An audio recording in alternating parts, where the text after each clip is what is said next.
Okay, part 9 of my very long story of self reinvention.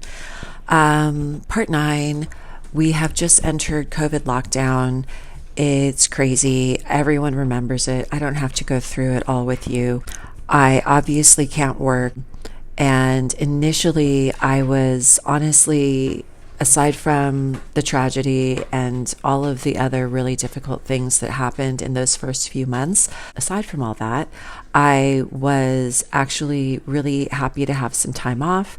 I know that I will never again have time where I actually am not able to work. And it was amazing to have time to rest. I didn't realize how tired I was, but I found myself napping every single day for the first like month or so. And like everyone, I didn't know how long it was going to last. Initially, I thought it would be a couple weeks. I was kind of hoping for a month, but like not in a bad way. Like I didn't want anything bad to happen, but I just wanted a month off because that was so nice.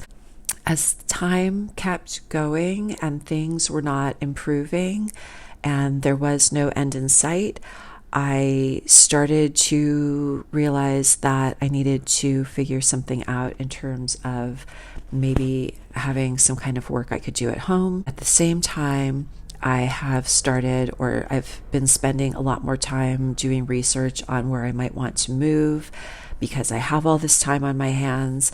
And that's something that I've been talking about for a long time, but not really having a chance to get into like the really serious research.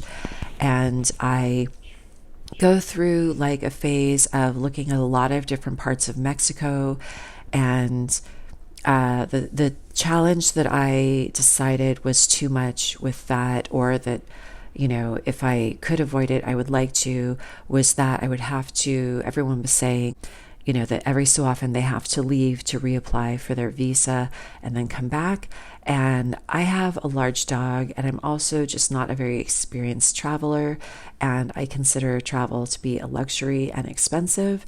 And all of those things made the idea of just like hopping out of the country for a few weeks to renew your visa not sound very casual or easy to me. And really, what I'm aiming for is to set up a stable life. I'm not trying to be a digital nomad. I'm not trying to hop around a lot. I'm trying to look for a new place to be a full time home. And that doesn't sound super settled or long term stable to me. So, even though I am still looking at other countries, I got really interested in some areas of South America, in particular Uruguay. Sounds really, really interesting and welcoming. But even though I was still kind of looking at places down there, I started looking more seriously into applying for Polish citizenship. My father's family is from Poland. They came here when he was very young, and he is still a citizen. And so I thought that that was probably pretty likely. And Poland, being part of the EU, means that I could choose any country in the EU and get residency with the citizenship that I have. And that would be very stable. So I start looking into that. I initially call the Polish consulate in Los Angeles. It is COVID times. The first few calls, I get just the phone ringing endlessly. Nobody answers. I don't know if they're there. Finally, someone does answer. I have never spoken to someone less interested in answering a phone. I told him that I was looking into applying for citizenship, and he was like, okay, good for you, go ahead. And I realized that they were not going to guide me through it. So I kept Googling, and I ended up finding a really wonderful company called Polish Passport. It is a husband and wife team in Los Angeles who have a team of researchers and lawyers in Poland that do this work. And their process was to initially, they sent me a questionnaire which asked me a bunch of questions to help them determine whether I was a good candidate, like how likely it was that I would be approved for citizenship. Because if it is unlikely, I really shouldn't be wasting my time and money. And wasting, honestly, the time of the people that work for them. I believe, and I'm pretty sure it was the policy when I worked with them, that if I did go ahead with the application and it was not approved, that I actually wouldn't even end up paying them for the services. So that is a big guarantee to give, and you do have to be careful about who you decide to work with if you're not going to get paid. So we went through the questionnaire, and they thought that I was a good candidate, and the next step for me was collecting documents, and this is marriage licenses and birth certificates, obviously, and the naturalization records of my grandparents. And some of the papers were things that were like my grandparents' marriage licenses and birth certificates, and my father's birth certificate, which are all from Poland and which we have exactly one official copy of. I had to take those and send them to the Polish consulate through the mail. I couldn't take them in because it was COVID. I had to send them to the Polish consulate through the mail and have them make copies of them and certify that they were authentic and send that all back to me. That was a little bit nerve-wracking. My father was not super comfortable with that, and I do not blame him.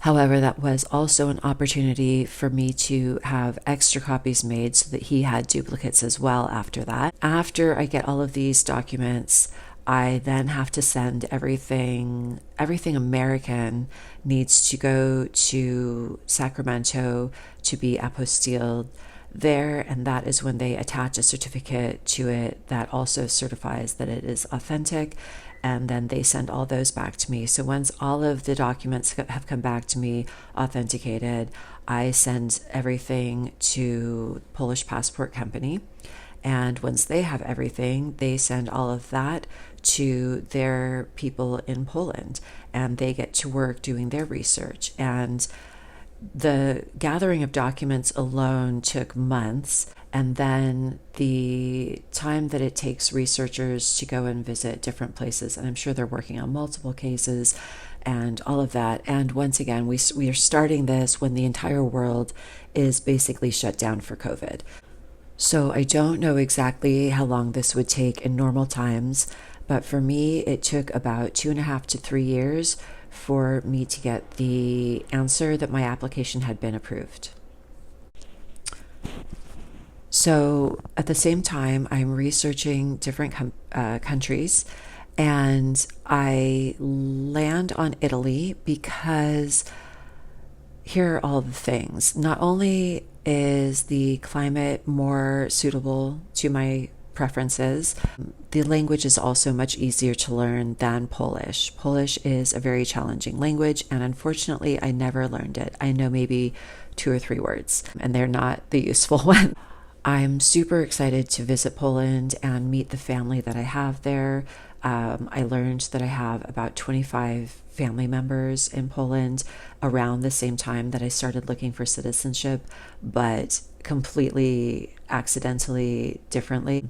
So that is really, really cool and interesting.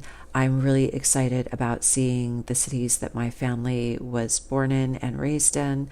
It looks like a beautiful country. I would love to learn Polish one day after I am super comfortable in Italian. But in terms of making a move quickly and to a place that is suitable to my needs, I chose Italy.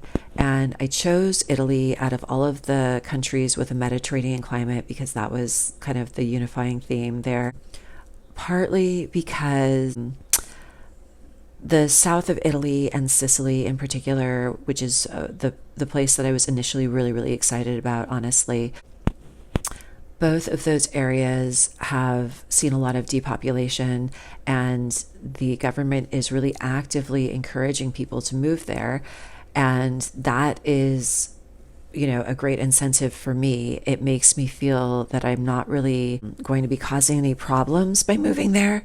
and that I know from the research that there is lots of available housing. It's very affordable. No one is fighting for space there.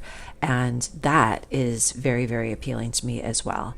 I really, really, really want to avoid moving into another housing crisis or moving into a place that is headed toward a housing crisis because it is so popular. Everyone is being attracted. Portugal. I looked at Spain as well. Spain's cost of living and housing is a bit higher. They are currently sort of having a big issue with housing and affordability as well, thanks to over tourism, Airbnb, the same kind of problems I'm looking to avoid. So Spain is out. Portugal is out.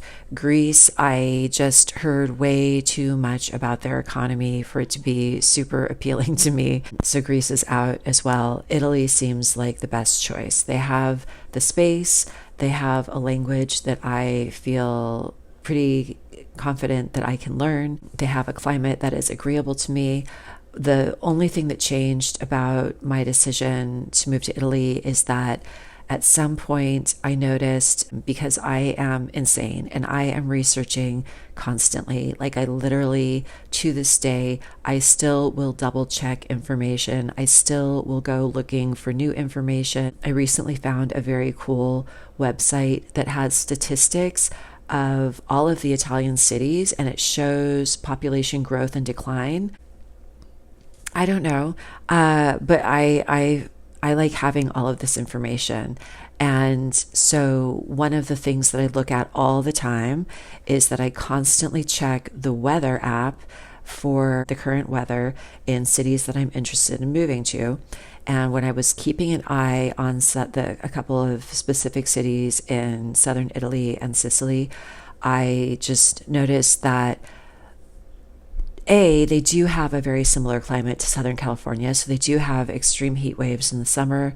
And that is not my favorite part of living here. I wouldn't mind avoiding that completely.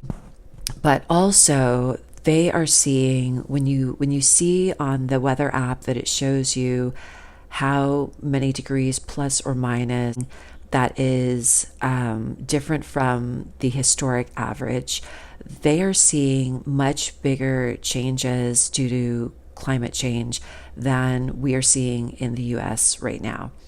And so, particularly after watching them go through a summer of extreme heat waves and wildfires, I was like, this is not the part of Southern California that I'm going to miss. I would love to avoid this. I was actually even like super curious and excited about being within, visibility of a volcano, but that didn't bother me. But just having sort of the same potential for wildfire, that really did bother me, especially this year after the wildfires that we had in Los Angeles in January. So with that consideration, I changed my goal location to Genoa, Italy, a little bit further north, a beautiful hilly area. I'm really attached to being in a hilly landscape. I've lived in Echo Park on the side of a hill for 25 years. I really love being here. I love walking around the neighborhood. When I was a child, I always wanted to live in a hilly area. This is my ideal landscape. And I think that is where I'll leave you today. So thank you again for watching. I hope you enjoyed it. If you did, please like the video, subscribe and follow, comment, share with friends that you think would be interested, and I will see you next time.